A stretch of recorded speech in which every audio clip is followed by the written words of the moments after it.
अकमल एक मैट्रिक का छात्र था, लेकिन अपनी पढ़ाई और माता-पिता और शिक्षकों का सम्मान करने में वह लापरवाह था। अकमल को बिगाड़ने में सबसे बड़ा हाथ उनके दादा का था, जो एक सरकारी संस्थान से रिटायर हो चुके थे। खुद तो उन्होंने सारी जिंदगी अनुशासन में रहकर नौकरी की, लेकिन अकमल को उन्होंने बेइंतहा प्यार से बिगाड़ दिया था। दादा अपनी पेंशन से अकमल की हर इच्छा पूरी करते थे। अकमल के माता पिता मना भी करते, लेकिन दादा को अपने पोते से बेहद प्यार था। यही वजह थी कि अकमल सारा दिन कंप्यूटर और मोबाइल में खोया रहता। उसकी पढ़ाई की तरफ से उसकी दिलचस्पी धीरे धीरे कम होती जा रही थी। एक दिन अकमल स्कूल से घर वापस आने के लिए अपनी वैन का इंतजार कर रहा था कि एक अधेड़ उम्र का व्यक्ति एक वैन से उतरकर उसके पास पहुंचा। अस्सलामु अलैकुम बेटे, उस व्यक्ति ने कहा। वालेकुम अस्सलाम, अकमल ने लापरवाही से जवाब दिया। कैसे हो बेटा? वह व्यक्ति बोला। मैं ठीक हूं, लेकिन आप कौन हैं? अकमल ने पूछा। बात यह है कि तुम्हारे वैन वाले अंकल आज नहीं आ पाएंगे। उनकी गाड़ी में कोई बड़ी खराबी हो गई है, इसलिए उन्होंने मुझे भेजा है, वह व्यक्ति बोला। लेकिन मैं तो आपको जानता ही नहीं, अकमल ने कहा। जानने की जरूरत नहीं है, मेरा काम तुम्हें घर तक पहुंचाना है। उस आदमी ने इतना कहा और मौका देखते ही अकमल की नाक पर रुमाल रख दिया और फिर उसे जबरदस्ती वैन में डाल लिया। ये उस गिरोह के लोग थे जो बच्चों का अपहरण कर उन्हें किसी अज्ञात स्थान पर एक कैंप में ले जाते थे। ये दृश्य वहीं खड़े बाबा यासीन देख रहे थे, जो वहां बिस्किट और टॉफियों का ठेला लगाते थे। उन्होंने अपहरणकर्ताओं की गाड़ी का नंबर नोट कर लिया। फिर उन्होंने इधर उधर देखा तो दूर उन्हें पुलिस की गाड़ी खड़ी नजर आई। उन्होंने तुरंत भागकर पुलिस को बच्चे के अपहरण की बात बताई। पुलिस तुरंत हरकत में आ गई, लेकिन इस दौरान वैन वाले फरार हो चुके थे। शहर में ये एक महीने में अपहरण की 5वीं घटना थी। जब अकमल के घर वालों को उसके अपहरण की खबर मिली तो उनके होश उड़ गए। अकमल की मां का तो रो रो कर बुरा हाल था। उधर जब अकमल को होश आया तो उसने वैन को तेजी से पहाड़ों के बीच बनी सड़क से गुजरते देखा। यह, तुम मुझे कहां ले जा रहे हो? मुझे अपने घर जाना है, अकमल ने गुस्से में आकर कहा। हम तुम्हें एक नए घर ले जा रहे हैं, एक अपहरणकर्ता ने कहा। नहीं, मुझे सिर्फ अपने घर जाना है, अकमल गुस्से से चिल्लाया। चुप रहो, वरना मार खाओगे, दूसरे अपहरणकर्ता ने डांटकर कहा। मैं चलती हुई गाड़ी से कूद जाऊंगा, अकमल ने कहा और दरवाजे की ओर हाथ बढ़ाया। उसी पल एक अपहरणकर्ता ने उसे अपनी ओर खींचा और जोरदार थप्पड़ मारा। अकमल सहम गया। दूसरे अपहरणकर्ता ने उसकी नाक पर कपड़ा रखा, जिससे वह फिर से बेहोश हो गया। जब अकमल को होश आया तो वह एक कमरे के फर्श पर लेटा हुआ था और उसके चारों ओर उसकी उम्र के बच्चे बैठे हुए थे।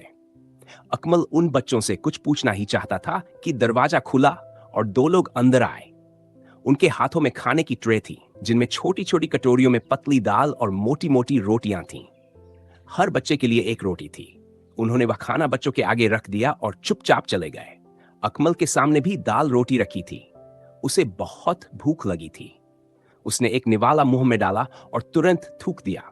यह तो बहुत बेस्वाद है, वह चिल्लाया। यहां तो यही मिलता है भाई, एक लड़के ने कमजोर आवाज में कहा। मजबूरन अकमल को वह खाना खाली पेट में उतारना पड़ा। अकमल के अलावा बाकी बच्चों ने भी खाना खाया। एक लड़का कोने में रखे मटके से पानी लाया और अकमल के सामने रख दिया। अकमल ने पानी पिया। खाने के बाद हुई बातों से उसे पता चला कि वह उन सभी बच्चों के साथ बंधुआ कैंप में है। इसी तरह साथी बच्चों के साथ बातें करते हुए उसे नींद आ गई। सुबह 6 बजे ही उसे और दूसरे बच्चों को उठा दिया गया। उन्हें सूखी डबल रोटी और चाय दी गई। फिर उन्हें एक बंद गाड़ी में बैठाकर किसी अज्ञात स्थान पर ले जाया गया, जहां हर तरफ पहाड़ ही पहाड़ थे। उन सभी को एक जगह पत्थर तोड़ने के काम पर लगा दिया गया। इस तरह कई दिन गुजर गए।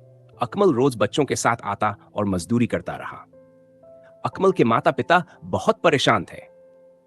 पुलिस पूरे शहर में अकमल और दूसरे बच्चों को खोज रही थी। बाबा यासीन के बताए हुए गाड़ी के नंबर पर काफी जांच पड़ताल के बाद मालिक को ढूंढ लिया गया था। उसकी गाड़ी घर के बाहर से चोरी हुई थी, जिसकी रिपोर्ट थाने में दर्ज थी। अब पुलिस पूरी तरह से निराश हो चुकी थी और बच्चों के माता पिता बेहद मायूस और परेशान थे। अकमल को वहां काम करते हुए 20 दिन गुजर चुके थे। बच्चों की निगरानी के लिए एक व्यक्ति अमीर अली पूरे दिन उनके साथ रहता था। वह बहुत कम बोलता था। ऐसा लगता था जैसे वह ये सब चुपचाप देखता और मन ही मन जलता रहता। उसे भी बहला फुसलाकर यहां लाया गया था। दुनिया में उसका कोई नहीं था। उसने खुद को हालात के हवाले कर दिया था। उसे इस गिरोह के किसी आदमी में दिलचस्पी नहीं थी, लेकिन वह ऐसा दिखाता था जैसे वह दिल से उनके साथ है। गिरोह के सभी लोग उस पर पूरा भरोसा करते थे, लेकिन वह किसी ऐसे मौके की तलाश में था कि यहां से सभी बच्चों को लेकर भाग जाए। बाहरी रूप से वह बच्चों पर कड़ी नजर रखता था, लेकिन दिल में उनके लिए बड़ी नरमी थी। एक दिन किसी बड़ी वारदात के लिए वह सब इकट्ठा हुए और अमीर अली से कहा कि बच्चों को कमरे में बंद करके अच्छी तरह ध्यान रखें। उनके जाने के बाद अमीर अली ने सभी बच्चों को आजाद किया और उन्हें कठिन पहाड़ी रास्तों से गुजारकर बड़ी सड़क तक ले आया। सभी बच्चे थके हुए थे, फिर भी वे एक हिम्मत से दौड़ते रहे। आखिरकार कुछ देर बाद उन्हें एक ट्रक अपनी तरफ आता हुआ दिखाई दिया। उन्होंने उसे रोका और अपनी परेशानी बताई। ट्रक वाला एक दयालु इंसान था, इसलिए उसने सबको बैठा लिया। लगभग 2 घंटे बाद वे शहर के एक थाने में थे। सभी बच्चों के घर वालों को सूचित किया जा चुका था। पुलिस की भारी टीम निर्जन क्षेत्र की तरफ रवाना हो चुकी थी। उनके साथ अमीर अली भी थे। उनकी निशानदेही पर गिरोह के अड्डे पर छापा मारा गया। कई अपराधी पकड़े गए और उनके माध्यम से बाकी अपराधियों को भी पकड़ लिया गया। सभी बच्चे अपने अपने घर पहुंचा दिए गए।